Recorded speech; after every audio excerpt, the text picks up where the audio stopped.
Hello mga senior citizens! Ating pag-uusapan ang latest update sa 1,000 pesos monthly Universal Social Pension. May nagtanong po mula sa Facebook page natin, no? Sa Messenger po ito pinadala. Nagmula po kay Sir Ole. Atin po tatakman ang kanyang pangalan for privacy. Ang tanong niya, hello po, magandang araw Sir Daniel. Ano na po ang balita sa Universal Social Pension Bill? Ito ba ay batas na? At kailan ito magiging aprobado sa Kongreso? So, yan ang katanungan. Well, isa-isahin natin, no? Dahil nga marami talaga ang nakaabang sa pagsasabatas sa Universal Social Pension Bill.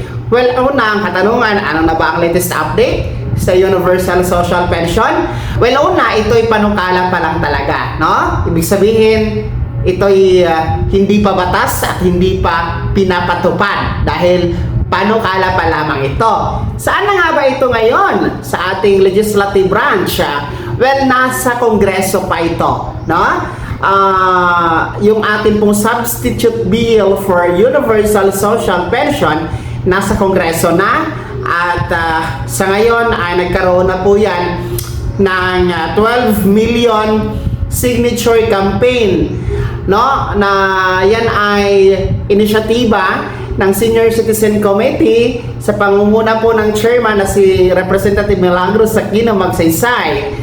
Well, in fact, ngayon po ay nasa humigit kumulang 2 milyon na ang naisumiti, no, na turnover na pirma o lagda, no? Ang layunin po ng 12 million na signature campaign for Universal Social Pension para po palakasin ang panawagan sa mga mambabatas na gawing prioridad at isabatas na ngayon na ang Universal Social Pension Bill. Well,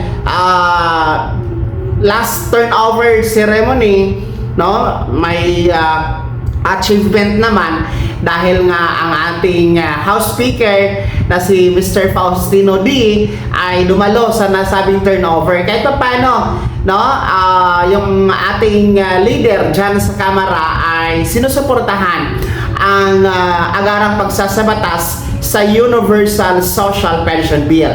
Well, yung ibang katanungan po sa nagtanong kung kailan ito ipapatupad, no? At aprobado na ba ito sa Kongreso?